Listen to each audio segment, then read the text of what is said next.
صبح 10 بجے کے قریب ہی وہ تیار ہو کر ہانی کی طرف چلی گئی تھی۔ 1 گھنٹے تک وہ نکلنے کی تیاری میں تھی، اس لیے سب سے مل رہی تھی۔ ہانیہ کو ساتھ لیے وہ فوزیہ ممانی کی طرف آئی تھی تاکہ ان سے مل سکے۔ سامنے ہی صوفے پر میر صاحب یعنی احان کے والد بیٹھے تھے۔ السلام علیکم مامو جان، آپ کب آئے؟ وہ ان کے پاس جاتے ہی حیرانی سے بولی۔ وعلیکم السلام میرا بیٹا، میں ابھی بس تھوڑی دیر پہلے ہی آیا ہوں، میر صاحب نے شفقت سے کہتے ہوئے اس کے سر پر ہاتھ رکھا تھا۔ السلام علیکم چاچو، ہانیہ نے بھی مسکرا کر سلام کیا۔ وعلیکم السلام بچے، کیسی ہو آپ دونوں، اور گھر والے کیسے ہیں؟ ہم بھی ٹھیک ہیں اور گھر والے بھی بالکل ٹھیک ہیں، ثنایا نے مسکرا کر کہا۔ تبھی اس کی نظر بائیں طرف پڑے صوفے پر بیٹھے احان پر گئی جو اسے اور میر صاحب کو دیکھ رہا تھا۔ اسے دیکھ کر وہ حیران ہوئی۔ وہ بھی وہیں بیٹھا تھا پر ثنایا کو پتہ ہی نہیں چلا۔ ثنایا کی نظریں اس کی نظروں سے ٹکرائیں۔ اسے احان کی آنکھیں سرخ اور سوجی ہوئی محسوس ہوئی تھیں۔ ماشاء اللہ، کھڑی کیوں ہو آپ دونوں، آؤ بیٹھو نا۔ میر صاحب کی آواز سن کر ثنایا نے ایک دم چونک کر انہیں دیکھا۔ مامو جان، میں نہ خالہ جانی کی طرف جا رہی ہوں کچھ دنوں کے لیے، اس لیے ممانی سے ملنے آئی تھی۔ بھائی انتظار کر رہے ہوں گے، ہمیں تھوڑی دیر میں نکلنا ہے ملتان کے لیے، تو میں چلتی ہوں، ثنایا نارملی سے انداز میں بولی۔ او اچھا جی، چلو ٹھیک ہے، خیریت سے جاؤ، اور ہاں آفت، بھائی صاحب اور بچوں کو میرا سلام دینا۔ میر صاحب کے کہنے پر اس نے سر ہلایا اور کچن میں گئی جہاں ممانی کھڑی تھی۔ ان سے ملنے کے بعد وہ واپس جانے کے لیے پلٹی تھی لیکن آگے قدم نہیں بڑھا پائی تھی کیونکہ سامنے ہی احان صوفے پر بیٹھا اسے ہی دیکھ رہا تھا۔ ثنایا کو حیرت ہوئی، وہ کبھی بھی اس کی طرف یا کسی کی بھی طرف ایسے نہیں دیکھتا تھا جیسے اب ثنایا کو دیکھ رہا تھا، لیکن وہ سمجھ نہ پائی تھی کہ وہ کیوں ایسے غور سے اس کو دیکھے جا رہا تھا اور اس کی آنکھیں اتنی سرخ اور سوجی ہوئی کیوں لگ رہی تھی۔ کیا وہ ساری رات سویا نہیں تھا؟ وہ سوچنے لگی۔ احان نے ایک دم سے اس پر سے نظریں ہٹائیں اور دوسری طرف دیکھنے لگا۔ آخر میں کیوں اس کو ایسے دیکھ رہا تھا؟ احان نے دل میں سوچا۔ ثنایا اس کو دوسری طرف دیکھتا پا کر جلدی سے وہاں سے نکلی اور اپنے گھر کی طرف بڑھ گئی۔ زین جو کچن میں پانی پینے کی غرض سے آیا تھا، اس کی نظر ٹیبل پر پڑے ثنایا کے بجتے موبائل پر گئی جہاں کسی کی کال آ رہی تھی۔ زین نے جا کر موبائل اٹھایا تو سامنے اسکرین پر بیسٹی جانی کالنگ نظر آ رہا تھا، جسے دیکھتے ہی زین کی بری آنکھیں چمکی تھیں۔ اس نے کال ریسیو کرتے ہی کان سے لگایا۔ السلام علیکم جانو، اسپیکر سے یالے کی چہکتی ہوئی آواز اس کے کانوں سے ٹکرائی۔ اس نے اپنی ہنسی ضبط کی اور سنجیدگی سے بولا، شرم کر لو لڑکی، ابھی میں شوہر بنا نہیں ہوں اور تم نے جانو پہلے سے بنا لیا ہے۔ کون؟ یالے کی آواز ایک دم لڑکھڑائی تھی۔ آپ کا ہونے والا جانو، زین شریر مسکراہٹ کے ساتھ بولا۔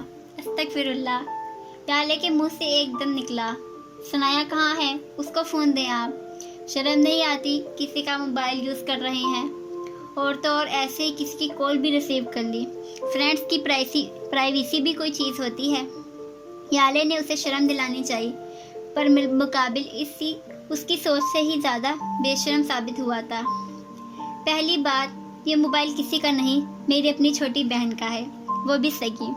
اور دوسری بات، میں نے ایسے ہی کسی کی کال ریسیو نہیں کی، میں نے غور سے پہلے نام دیکھا تھا جو کہ میرے ہونے والی وائف کا تھا، اور پھر اپنے پورے ہوش و حواس میں کال کو ریسیو کیا، جس نے فوراً ہی مجھے پہچان لیا تھا اور ڈائریکٹ مجھے جانو بول دیا۔ اور تیسری بات، فرینڈس کی پرائیویسی میں دخل اندازی تب ہوتی اگر یہ موبائل کچن کی جگہ ثنایا کے کمرے میں ہوتا اور میں اس کی موجودگی میں یہ کال ریسیو کرتا، کیونکہ یہ موبائل کچن میں پڑا رو رہا تھا اور ثنایا یہاں موجود نہیں تھی۔ اور چوتھی اور آخری بات، میں نے اپنی ہونے والی وائف کی کال ریسیو کی ہے، کسی اور کی نہیں۔